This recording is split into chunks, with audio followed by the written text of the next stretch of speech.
같이 보실 오늘 하나님의 말씀은 누가복음 17장 11절부터 19절까지 같이 읽도록 하겠습니다.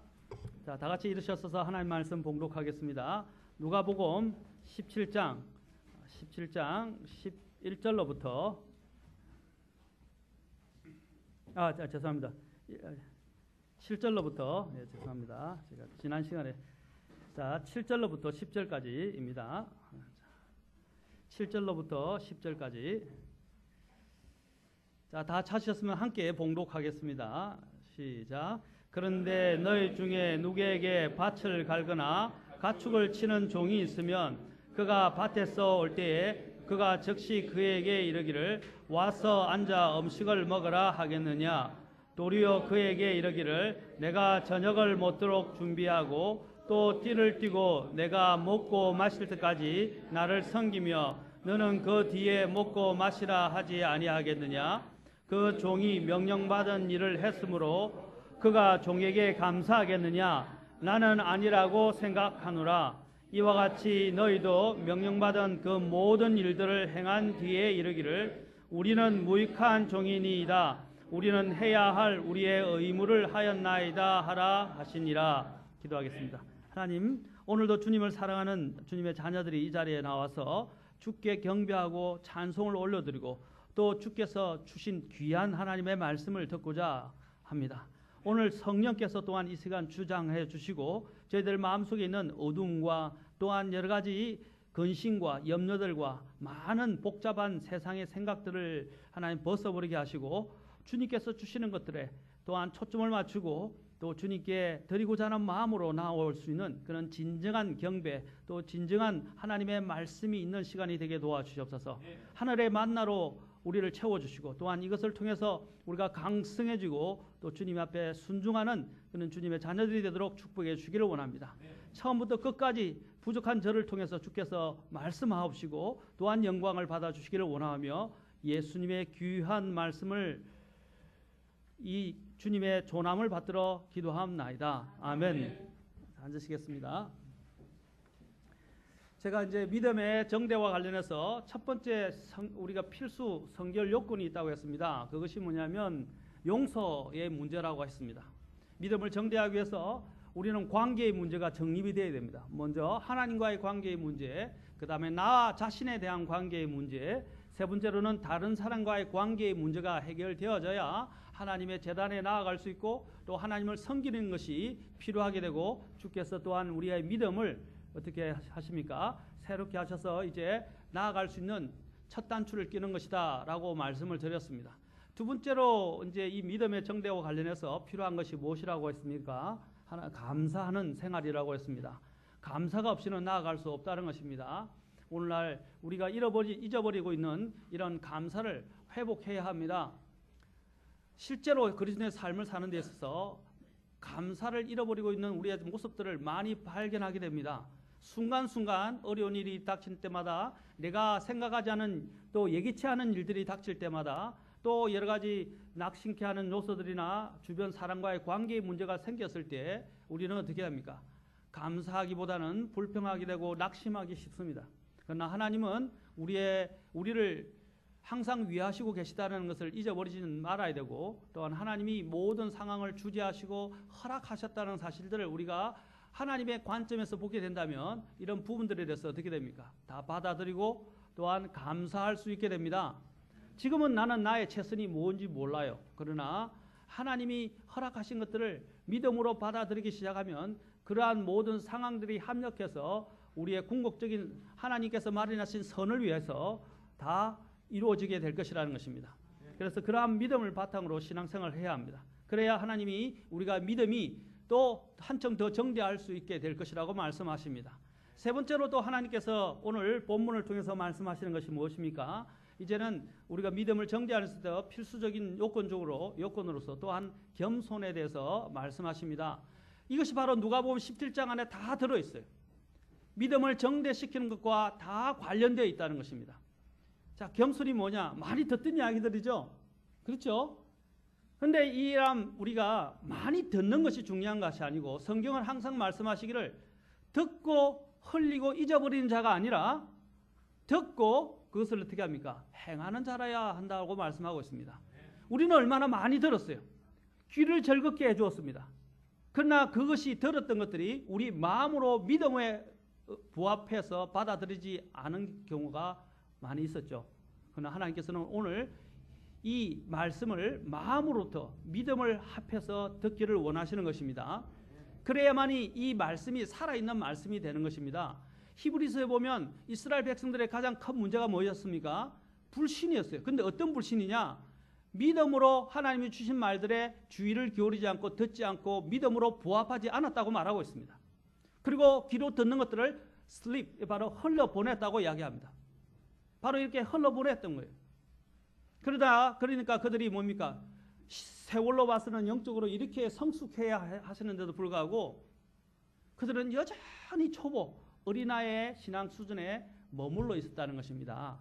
하나님의 말씀은 들으라고 주시기도 하셨지만 듣고 순종하라고 주신 것입니다. 믿음으로 받아들여서 그것을 가지고 행하라고 하나님께서 주신 것입니다. 많이 들었죠. 이제는 우리가 그 듣는 말씀을 가지고 마음으로부터 새기고 그것을 행해야 될 때가 왔습니다. 지금 이 교회가 그런 단계에 이제서 더 나아가야 된다고 저는 말씀을 드리고 싶습니다.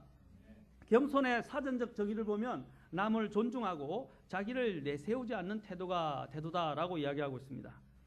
곧 겸손이라는 것은 자신을 드러내지 않고 남들에게 자신을 부각시키지 않으며 자신의 우월함을 내세우려는 자만심을 내려놓고 다른 사람과 경쟁하려 하지 않는 것을 말하는 것입니다. 그렇다면 이 얼마나 편안합니까? 경쟁하지 않고 내 자신을 드러내려 하지 않고 자존심도 내세우지 아니하고 자신의 우월함이나 또 자신의 어떤 특별한 뛰어남을 자랑하려 하지 아니하고, 그렇죠? 그러면 다른 사람들과 잘 어울릴 수 있겠죠. 또 주님을 섬기는 데서도 실족하거나 시험에 들지 않겠죠. 안 그렇겠습니까? 우리가 왜 실족합니까? 사실 보면 내가 원하는 대로 잘 안 되기 때문에 실족하는 거예요. 다른 사람과의 관계에서도 다른 사람이 나를 알아주지 않는 것 같으니까 실족하는 거예요. 그리고 시험에 드는 겁니다. 이 마귀 중에 섭섭마귀가 있어요. 섭섭마귀. 아주 무섭습니다. 마음에 항상 어떤 일로 인해서 서운하게 만드는 것입니다. 자신이 소홀하게 대접을 받았다든지 다른 사람이 나를 제대로 취급을 안 해준다든지 이렇게 될 때 우리 마음이 자꾸 낙심하게 되고 마음이 서운해져요. 이렇게 되면 얼마나 하나님을 섬기는 일이 힘들어지겠습니까?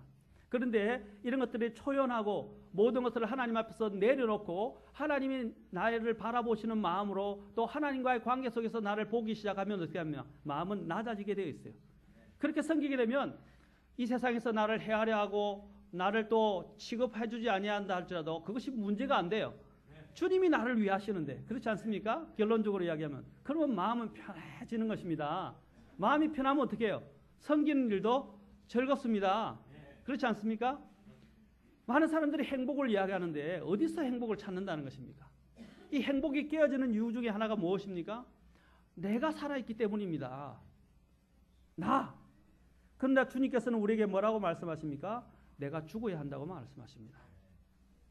그것이 주님께서 우리에게 또한 보여주신 본입니다. 죽어야 합니다. 다음에 기회가 되면 또 제가 우리가 죽는 것에 대해서 또 가지고 한번 깊이 있게 생각할 것입니다. 미국의 초대 대통령 워싱턴이 한 번은 나가서 일을 시찰하는데 9사람이 이 큰 제목 하나들을 운반하지 못해서 크게 고생하고 있었습니다. 그러나 감독관은 옆에서 그걸 그냥 쳐다봐만 보고 있었어요. 그래서 초대 대통령 워싱턴이 웃옷을 벗고 가서 손수 일을 도와주고는 그 감독관에게 왜 당신은 좀 도와주지 않으시오? 라고 그에게 물었습니다. 지금 일을 도와준 사람이 대통령이라고는 생각도 못한 감독관이 말하기를 나는 감독하는 사람이기 때문이요 라고 대답했습니다. 이 말을 듣자 워싱턴 대통령은 자기의 명함을 꺼내주면서 나는 이런 사람인데 이 다음에 또 이런 어려운 일이 있거든 나를 불러주시오 라고 말했다고 합니다. 그래서 그 명함을 본 감독관은 깜짝 놀라서 당황해서 어쩔 줄을 몰랐다고 하는 실제적인 사건이 있었습니다. 여러분, 저는 목회자라고 해서 섬김을 받는 것을 그렇게 원하지 않은 사람입니다. 저도 다 같이 함께 주님을 섬기는 사람들입니다.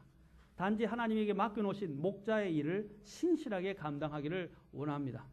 굳은 일이라고 해서 저도 마다하지는 않을 것입니다. 그러나 제가 굳은 일만 하면 제 본연의 일을 할 수 없습니다. 그렇죠? 저도 굳은 일은 같이 함께 할 것입니다. 그러나 제 본연의 일을 할 수 있도록 여러분이 도와주셔야 됩니다. 그렇다고 저는 하지 않는다는 뜻은 아닙니다. 우리 다 함께 각자의 처소에서 주님을 섬기는 사람들이 되어야 합니다. 나는 어떠한 사람이요 라고 뒤로 물러서 있다면 하나님의 일은 이루어질 수 없습니다. 나는 지식적인 가르치는 일에는 뛰어납니다. 예, 가르치는 일을 할 수도 있습니다. 그러나 자그마한 눈에 보이는 섬기는 일도 또 동일하게 할 수 있습니다. 우리는 가르치는 일을 하게 되면 또 내가 학위가 높고 어떤 부분에 떼어서 재산이 많고 어떤 이런 많은 사람들을 종들을 부리고 있다고 이야기한다면 어떻게 하겠습니까? 뒷짐을 지고 나는 그럴 일을 할 수 있는 그런 종류의 사람은 아닙니다 하고 이렇게 했다면 하나님께서 어떻게 생각하시겠습니까?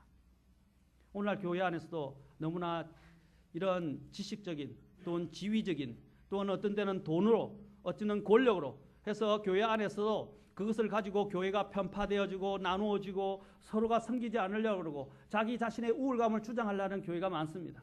오늘 저는 대형교회를 다 싸잡아서 말씀드리는 게 아니면 큰 교회 가면 제가 많이 들었어요. 문제가 뭡니까? 많은 여러 지위가 좋은 사람들 또 여러 가지 형편이 좋은 사람들이 몰려듭니다.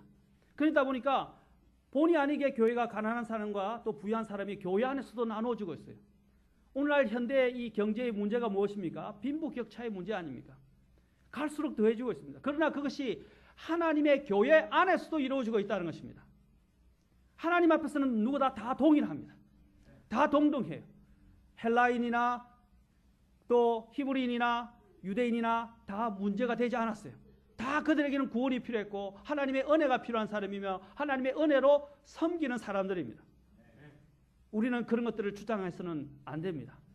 그것은 세상 밖에서 일하기 위한 하나의 수단이지 하나님을 섬기는 데는 필요하지 않은 것들입니다. 오늘 여기서 미국 초대 대통령의 워싱턴의 사건이 바로 이러한 겸손의 문제를 잘 이야기해 줍니다. 오늘 본문을 보십시오. 거기 보면 종일 밭을 갈고 있는 그리고 밭을 가고 양을 친 종의 모습이 나옵니다. 그가 얼마나 고된 하루를 보냈습니까? 그가 고된 하루를 끝내고 난 다음에 일터에서 돌아왔는데 그 주인은 또한 그에게 어떻게 이야기했습니까? 주인은 먼저 그에게 앉아라, 앉아서 쉬어라 라고 말하지도 않았어요. 그리고 앉아서 저녁을 같이 먹기 위해서 또 앉으라고 말하지도 않았습니다. 오히려 그에게 뭐라고 말했습니까? 앞치마를 두르고 저녁 시중을 덜라라고 이야기했어요. 또 그 일을 다 시중을 다 들고 난 뒤에 음식을 먹도록 허락받는 종에 불과했습니다. 다 행한 뒤에 음식을 먹도록 허락받았다는 것입니다. 그리고 그 주인은 그가 그 이런 일을 다 행했다고 해서도 어떻게 했습니까? 고맙다, 감사하다라는 말도 하지 않았습니다. 근데 그 주인은 뭐라고 이야기합니까? 아무 감사를 표현하지 않았지만 그 종은 이렇게 이야기합니다. 나는 무익한 종입니다. 나는 내가 마땅히 행해야 할 일들을 하였을 따름입니다. 마땅히 해야 될 나의 의무를 다했다라고 이야기합니다. 이것이 바로 종의 마음입니다. 종의 마음이 어디서 나왔겠어요? 그 노래 아까 불렀죠? 찬양? 그 찬양을 우리 또 CD에도 들어있던데 그 찬양이 왜 나왔어요? 바로 이 정신에서 나온 것입니다. 우리가 종의 마음을 가지지 못하면 그리스도의 삶을 또 그리스도의 섬김의 일들을 할 수가 없어요. 하나님은 기본적으로 우리가 이러한 마음을 가지고 다른 주님을 섬기고 다른 사람들을 섬기고 교회에서 봉사하고 또 하나님의 일에 원하시는 선한 일들을 하기를 원하시는 것입니다. 이런 기본적인 마음이 있어야 합니다. 그것이 바로 종의 도, 종의 길이라는 것입니다. 우리는 다 하나님의 종들입니다. 아멘. 그런데 종의 이 고백이 얼마나 아름답습니까? 오늘 여기 보면 종은 우리는 무익한 종인이다. 우리가 해야 할 우리의 의무를 하였나이다. 이 의무란 단어가 영어로 보면 duty입니다. duty. 이 duty란 뭡니까? 다른 말로 전도서 12장에 가면 이거 duty를 또 본분이라고 번역되어 있습니다. 그렇죠? 본분. 이는 의무이자 우리의 본분입니다. 종의 본분은 무엇입니까? 주인이 하라는 것들을 마땅히 하는 것입니다. 그는 해야 할 일을 했을 뿐입니다. 칭찬받을 일도 아닙니다. 해야 할 일을 하는 거 아닙니까? 그것이 종이 해야 할 일들입니다. 만약에 주인이 칭찬을 해줬다 그러면 뭡니까? 그것은 감지덕지예요. 오히려 감사한 것입니다. 그런 것을 안 들어도 되는데 들었지 않습니까? 그러면 오히려 그것은 또 다른 은혜라고 이야기할 수 있습니다. 하늘의 원리라는 것은 바로 이 겸손한 섬김의 원리라고 주님은 우리에게 가르쳐 주십니다. 누가복음 22장 23절부터 26절에 보면 이 누가 큰 자인가 하고 제자들 사이에 다툼이 일어났어요. 그러자 주님께서 그들에게 이르시되 이방인들의 왕들은 그들에게 주인된 권리를 행사하며 이방인들의 왕들은 그들에게 주인된 권리를 행사하며 또 그들에게 권위를 행사하는 자들은 은인이나 불리나 너희는 그리하지 말지니 너희 가운데 가장 큰 자는 어린 자 같고 어떠민 자는 섬기는 자와 같을지니라 라고 말씀하셨어요. 마가복음 10장 45절에서 예수님께서는 사람의 아들은 섬김을 받으러 오지 아니하고 도리어 섬기며 자신의 생명을 많은 사람의 대속물로 주려고 왔느니라. 이것이 바로 주님의 마음이며 또한 목회를 하고 있는 저의 마음이 되어야 할 것이며 또한 여러분 하나님을 섬기는 여러분의 마음이 되어야 한다는 것입니다. 이것이 목자의 가장 중요한 원리입니다. 저 또한 이 자리에 올 때 그냥 오려고 하지 않았습니다. 섬김 받으려고 오지 않았습니다. 하나님의 말씀으로 저에게 주신 것들을 최선을 다해서 여러분을 섬기기 위해서 이게 부르심을 받아 이 자리에 응했습니다. 저는 감사로 이 자리에 응하고 있습니다. 비록 만약에 교회가 어려워서 사례비를 못 받는 한이 있다 할지라도 저의 목적은 무엇입니까? 사례비를 받기 위해서 이 자리에 온 것이 아닙니다. 주님이 우리에게 주신 이 일들을 하라고 하신 일들에 신실하게 감당하기 위해서 이 자리에 선 것입니다. 제가 처음에 목회할 때도 저는 교회로부터 한 2, 3년 동안 한 푼도 교회로 사례금을 받지도 못했습니다. 그러나 개의치 않았습니다. 그냥 믿음으로 했습니다. 주께서 조금씩 채워주기 시작했고 지금 이날에 이르기까지 이런 많은 축복을 누리게 해주셨습니다. 제가 만약에 그런 사례와 제 생활에 전전긍긍하고 그런 문제로 시험에 들었다면 저는 이 자리에 설 수 없었을 것입니다. 저는 그것을 목적으로 물론 저는 살아가야 될 지금 여러 가지 또 책임도 있고 가정도 있고 또 우리 부모를 부양해야 할 책임도 있습니다.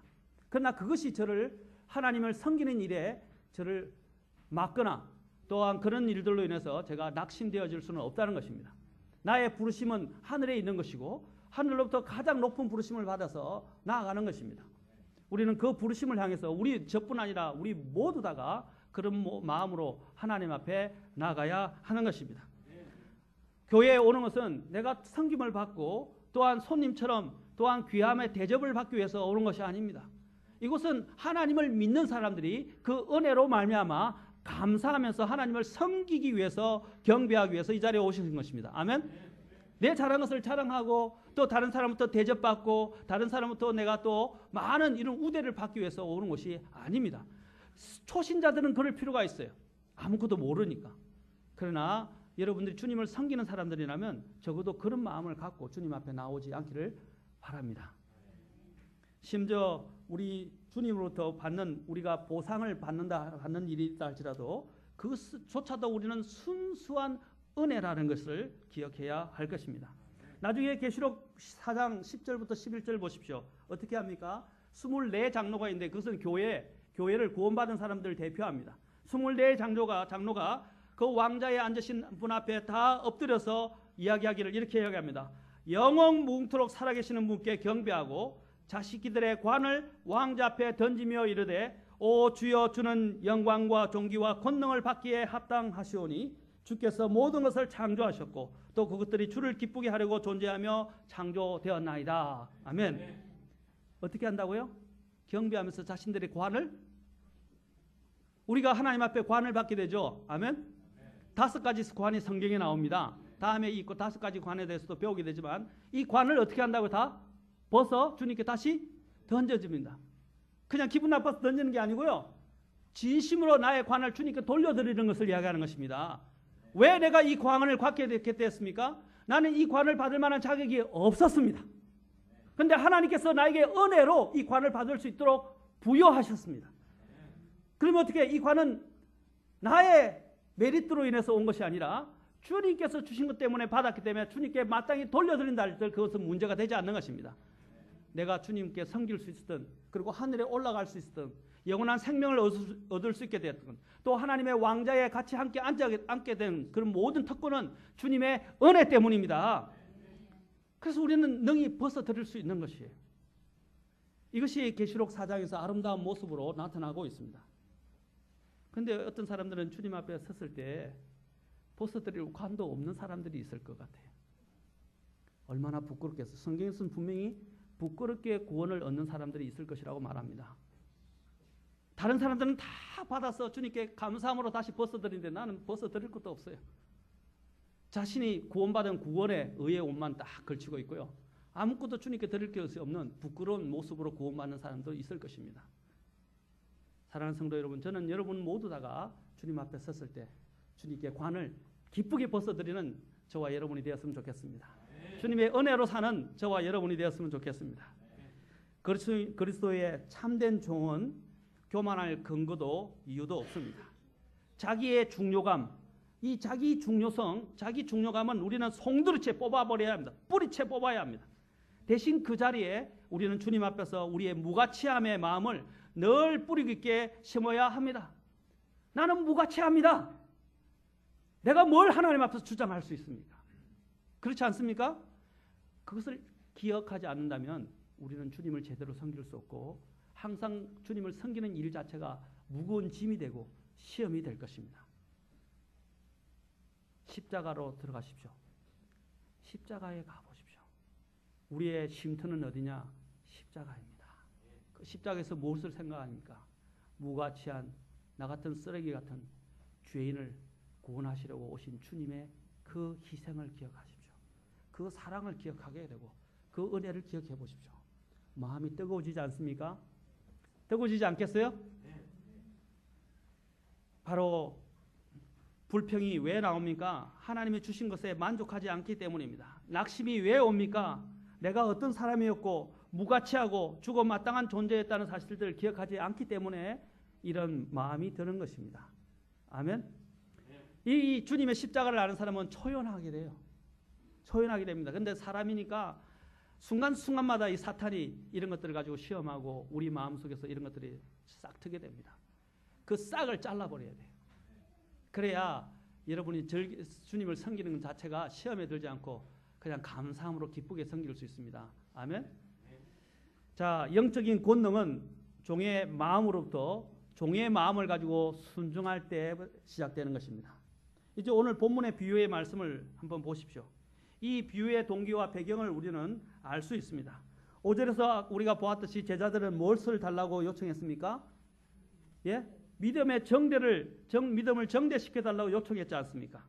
그런데 주님께서 6절에서 하시는 말씀을 뭐라고 하셨습니까? 겨자씨 하나일 만한 믿음이 있었더라면 바로 이런 뽕나무와 뿌리째 뽑혀 바다에 신기라 해도 신겨질 것이라고 말씀하고 있습니다. 그리고 순종했을 것이라고 말합니다.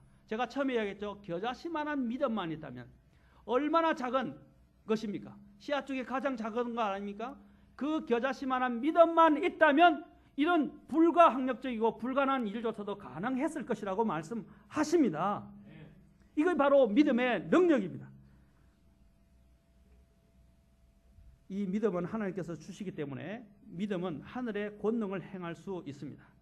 우리가 이 믿음을 가지고 있지만 이 믿음을 가지고 정말로 이러한 권능을 발휘하려면 어디까지 가야 된다는 걸 말해주는 것입니까? 오늘 바로 주님께서 겨자씨 하나만을 가지고 어떻게 했어요? 뽕나무를 뿌리채 뽑혀서 바다에 신기우게 하고 순종하게 하실 수 있는데 그 능력은 어디서 오느냐 하면 바로 그 밑에 뭘 이야기합니까? 오늘 읽었던 바로 종의 도에 대해서 이야기하는 것입니다. 그 능력은 어디서 오느냐? 바로 낮은 자리에 내려갈 때 그 능력은 오는 것이다 라고 말하고 있습니다. 종의 자리까지 내려가야 된다는 것입니다.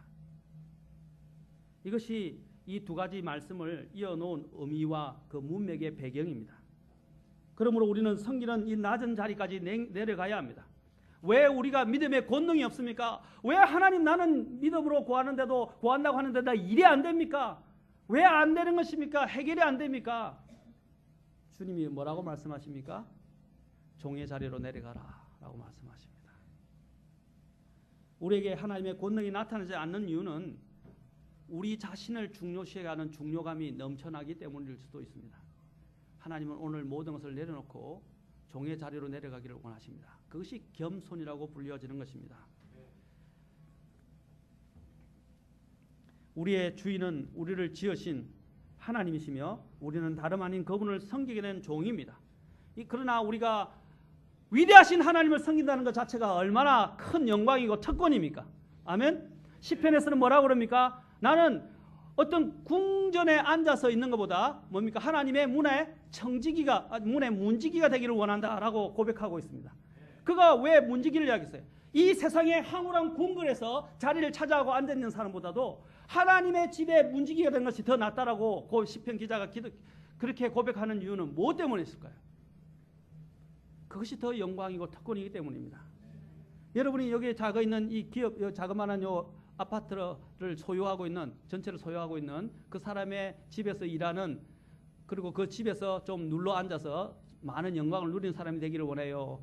대통령의 저 안에 있는 비서실장으로서 온갖 굳은 일을 다 하면서 비서실장은 아니면 비서실에서 일하는 사람이 되기를 원합니까? 그렇죠. 지금 제가 이게 현대적으로 묘사해서 그렇지 옛날로 돌아가 보십시오. 여러분은 왕과 함께 섬기기를 궁궐에서 섬기기를 원하세요? 아니면 어떤 대갓집에서 그냥 그 종으로 섬기기를 원하세요? 그 종으로서 또 가장 높은 종. 어떤 자리가 더 좋을 것 같아요? 그렇죠. 왕의 궁궐에서 섬기는 사람이 되기를 원할 것입니다. 그것이 바로 우리의 믿음의 모습을 반영하는 것입니다. 하나님은 왕들의 왕이십니다. 그리고 주들의 주님이십니다. 주님을 섬기는 것을 대체할 수 있는 영광과 특권은 없습니다. 오늘 요번에 인수위원회가 이제 하고 곧 대통령 취임식을 하게 되는데 인수위원회가 이제 퇴임식 다 이렇게 해산식을 했죠. 인수위원회가 받는 것은 없어요. 그들은 누리는 것도 없어요. 그런데 왜 수많은 사람들이 그 박 대통령 당선인의 그 인수인계위원회에 들어갔을까요? 그것이 엄청난 특권이고 영광이기 때문입니다. 한나라의 대통령을 보좌할 수 있다는 것. 세상 사람들도 한나라의 대통령을 보좌하는 일에 월급을 받는 일이나 뭐 사례를 받는 것도 없는데도 불구하고 공식적으로는 없어요. 그런데 그들이 그들 일을 40 며칠 동안 열심히 일을 했어요. 하물며 우리는 어떻겠습니까? 하늘을 만드신 하나님, 우리를 창조하신 하나님, 우리를 구원하신 하나님, 만왕의 왕이신 그분을 섬기는 이 일에 대해서 우리는 어떻게 해야 되겠습니까? 그렇지 않습니까? 우리는 바로 이런 세상 사람보다 더한 특권과 영광의 마음을 가지고 주님을 섬겨야 될 것입니다. 주님께서는 이 말씀은 오늘 예수 그리스도께서 제자들에게 하신 말씀입니다. 이것이 바로 제자들의 삶의 자세라고 주님은 말씀하십니다. 예수 그리스도를 믿는 순간에 우리의 신분이 바뀐다는 것입니다. 신분이 옛날에는 죄의 종이었으나 이제는 뭡니까? 하나님을 섬기는 종이 되었다는 것입니다. 죄는요, 그리고 사탄의 종이었죠. 죄와 사탄은 얼마나 혹독한 주인이었습니까? 우리를 학대하고 우리를 모질게 대하고 우리를 심지어는 어떻게 해요? 우리의 결말은 파멸로 이끄는 주인이었어요. 죄가 얼마나 비참합니까? 여러분 죄책감에 시달려 보셨어요? 저는 죄책감에 시달려서 잠을 못 자다가 구원을 받았어요. 그 죄의 짐이 너무나 무거워서 땅으로 매일 밤마다 꺼져 내려가는 그런 경험을 했었어요. 불면증에 시달리고 말도 못합니다. 그 무게는 말로 형용할 수 없었어요. 그러나 우리 주님을 알게 됐을 때 죄의 사슬이 탁 끊기게 되고 그로부터 자유하게 됐을 때 얼마나 감사하고 기쁜지 몰랐어요. 하늘을 나는 것 같았고 그 기쁨은 다른 어떤 것과 비교할 수 없었어요. 그래서 저는 이 자유를 가지고 누구를 섬기기로 작정했습니까? 하나님을 섬기기로 작정했습니다. 우리 주님은 바로 자유하게 하시는 분이십니다.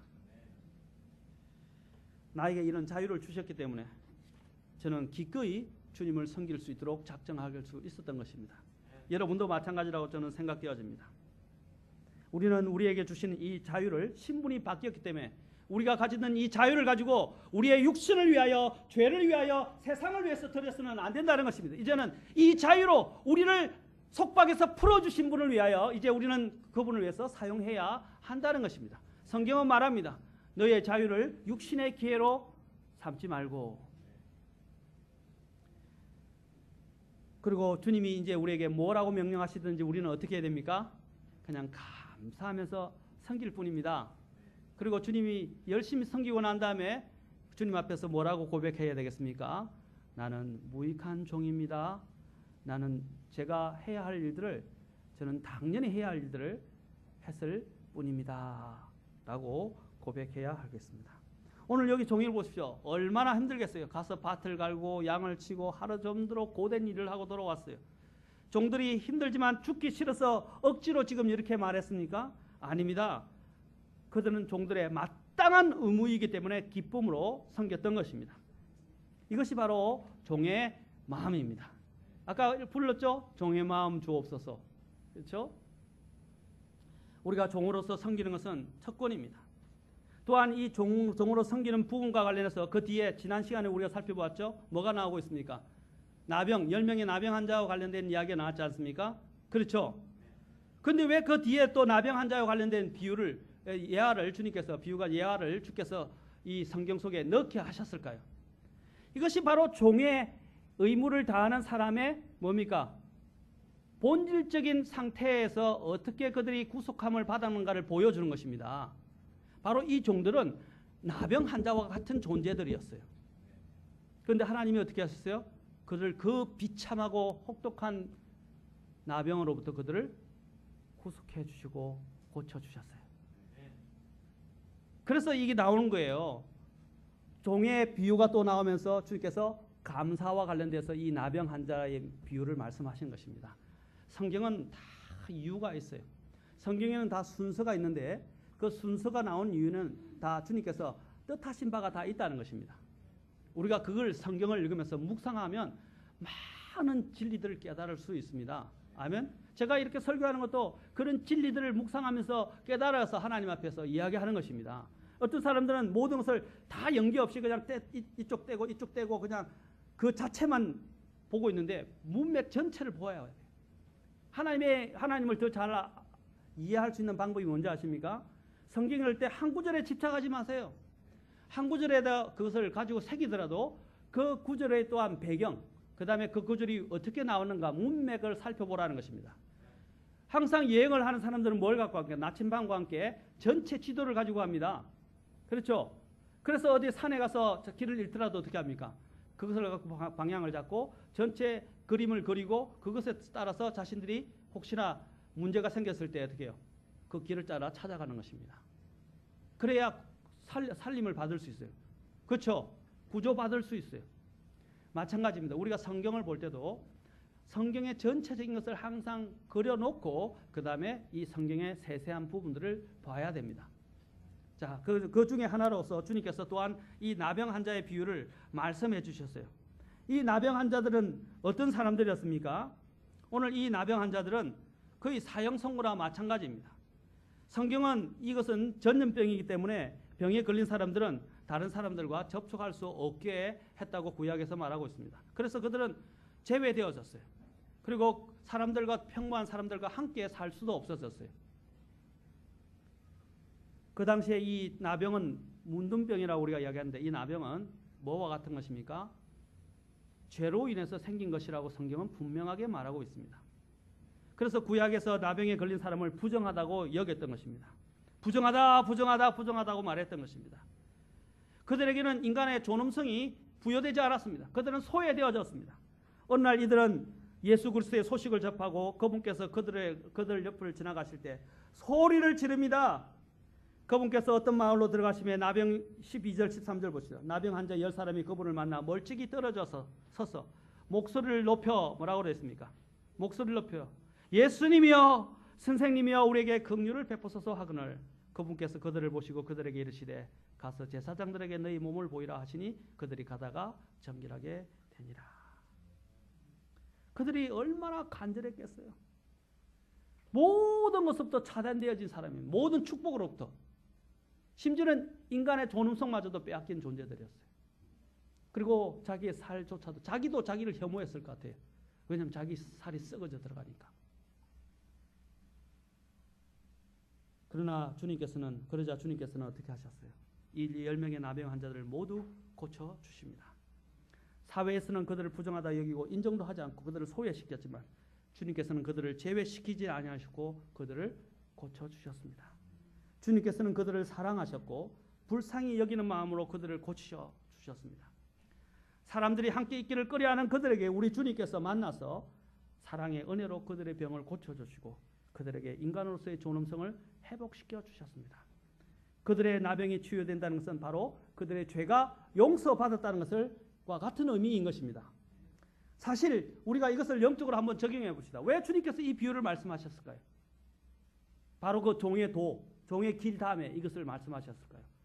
바로 우리 모든 사람들이 사실 죄라는 나병, 문둥병에 걸린 사람들이라는 것입니다.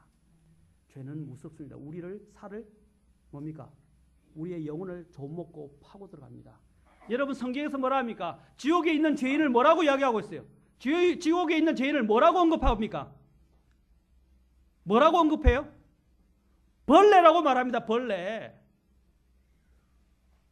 그래서 주님이 십자가에 돌아가실 때 뭐라고 말씀하셨어요? 나는 벌레니이다. 사람이 아니니다. 벌레라는 거예요. 벌레. 여러분 벌레 얼마나 더러워요. 특히 여러분 옛날에 저희들이 화장실이 어떻게 했어요? 옛날에는 퍼셋식이었죠. 예? 저희 군대에서 가장 큰 벌 중에 하나가 그 퍼셋식에서 똥을 다 퍼는 거예요. 그래서 모아가지고 한 군데 모아야 되니까 군대는 이렇게 차들이 오지 않아요. 한 군데 모아놔요. 다 퍼서. 가장 크면 온 정신에 이 냄새가 배어가지고 일주일 동안요 내부관에서 다른 사람도 접근 안 하려고 그래요. 또 똥떡이 묻어서 똥떡이 올라와 보세요. 그거 엄청납니다. 독해요. 잘 안 나와요. 거기서 구더기들이 기어다니는 걸 많이 봤어요. 우리 옛날에 기억나시죠? 좀 나이 드신 분들은 앉아서 변을 보면 그 밑에 막 변이 떨어지고 구더기들이 포글포글하고 파리들이 날아다니고 제가 그 더러운 걸 이야기하려고 그런 거 아니에요. 밥맛 없으라고 말씀드린 게 아니라 실제적인 그런 상태를 이야기하는 것입니다. 얼마나 우리가 더러워했어요. 막 구더기에 그게 오면 막 얼마나 더러우면 떨어내려고 했었어요. 바로 그 죄인이 하나님 앞에서 그런 존재였다는 것을 말하는 것입니다. 얼마나 우리는 더럽고 가정한 존재였습니까? 그러나 하나님께서 어떻게 했어요? 그 구더기 같은 존재들을 씻기시고 입히시고 새롭게 하시고 깨끗게 하시고 정상적인 모습으로 회복시켜 주셨습니다. 바로 이 부분을 말씀하시기 위해서 종의 마음을 가지라고 말씀하시는 것입니다. 우리 주님께서 사랑과 은혜를 가지고 이러한 심각한 죄인들을 찾아오셔서 만나주시고 우리의 죄라는 영적 나병을 고쳐주셨습니다. 그것이 바로 은혜를 대체하는 은혜, grace for grace, 은혜를 대신하는 은혜 아닙니까? 은혜 위에 은혜 아닙니까? 네. 주님은 우리들 모두가 죄 안에서 죽었지만 주님이 우리를 찾아오셨고 우리를 살리셨다고 말씀하십니다. 에베소서 2장 1절에서 말씀하십니다. 또한 그분께서 범법과 죄들 가운데서 죽었던 너희를 살리셨도다. 이 얼마나 엄청난 선언입니까? 감사하지 않습니까? 이전에 잼을 빨아먹는 꿀벌의 이야기가 있습니다. 잼을 발견한 꿀벌은 잼을 빨아먹기 시작하다가 그 맛에 완전히 심취되어 갔습니다. 얼마간의 시간이 지난 후에 날카로운 칼로 그 꿀벌의 몸을 잘라내도 그는 그 잼으로 중독이 돼서 느끼지도 못하고 잼을 먹는 일을 계속합니다. 자기 몸이 갈라져 나가는데도 잼을 먹는 일을 계속한다고 합니다. 자신이 먹은 꿀이 잘라진 몸을 통해서 다시 밖으로 나가는 것조차도 느낄 수 없게 된다고 합니다. 우리가 죄에서 이 세상에서 달콤하게 느껴지는 그 죄로 말미암아 우리 자신을 통해서 우리의 잘려진 이 영혼이 썩어가고 부패하고 잘려나가는 것을 우리는 느낄 수 없게 되었던 존재들입니다. 이것이 우리의 이전의 모습이었습니다. 성경은 우리들이 이 죄로 인해서 하나님의 영광에 이를 수 없었고 영원한 멸망의 사망, 벌레와 같은 존재로 취급받아야 마땅한데도 주님께서는 우리를 위하여 자신의 귀중한 피를 흘려주시고 그 보혈과 사랑의 손길로 우리를 만져주셔서 우리를 고쳐주셨다고 말씀하십니다. 주님의 만지심을 생각해 보십시오. 더러운 존재들 주님이 만져주셨어요. 주님께서 성경에 보면 대부분의 경우가 치유, 만져주셨죠. 치유받을 때 만져주셨어요. 얼마나 가정한 존재들입니까? 하나님은 거룩하세요. 죄를 미워하시는 분이고 죄를 깊이 하시는 분이십니다. 아멘? 근데 하나님께서 그런데도 불구하고 이 죄를 문둥병들과 같은 이런 죄인들을 만져주셨어요. 그 주님의 터치, 주님의 만지심이 있었기 때문에 우리가 나음을 입게 된 것입니다. 주님은 우리를 만지시는 것을 마다하지 않으셨습니다. 우리를 사랑하셨기 때문에 그분을 기꺼이, 그분 자신을 기꺼이 내어주셨던 것입니다. 이것이 바로 복음입니다. 이것이 바로 은혜라는 것입니다. 그런데 10명의 나병 환자들이 고침을 받았지만 그 중에서 9명은 제갈 길로 갔습니다. 그들은 자신들이 회복된 것에만 몰두하고 말았습니다. 그러나 그 중에 한 명이 사마리아인이었는데 그 사마리아인은 어떻게 했습니까? 회복된 것에만 집중하지 않고 자신을 고쳐주신 주님께 집중했습니다. 그리고 감사했습니다. 그래서 그는 주님의 발 앞에 돌아와서 어떻게 했습니까? 엎드려서 주님께 경배하고 하나님께 어떻게 해요? 영광을 돌려드렸다고 말하고 있습니다. 그리고 감사를 했습니다.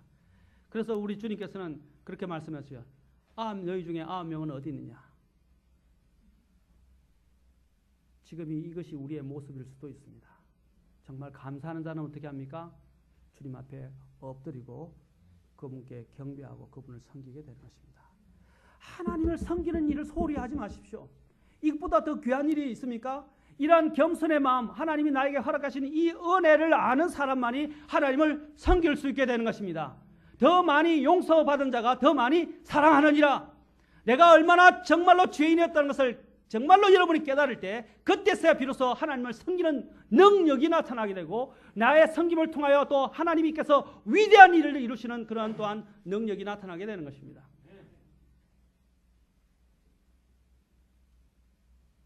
주님께서 이 무익한 종의 비유와 이 사건을 연결시키는 이유가 무엇입니까? 회복되어서 다시 주님께로 돌아온 한 명의 사마리아인을 기억하라는 것입니다. 고침을 받은 자체가 중요한 것이 아니라 고치신 주님이 더 중요하다는 것입니다. 우리는 하나님 앞에 1000번이라도 엎드려 경배해야 하고 감사해야 하고 섬길 수 있어야 할 것입니다. 이렇게 할 수 없는 섬김이라면 의미가 없는 것입니다.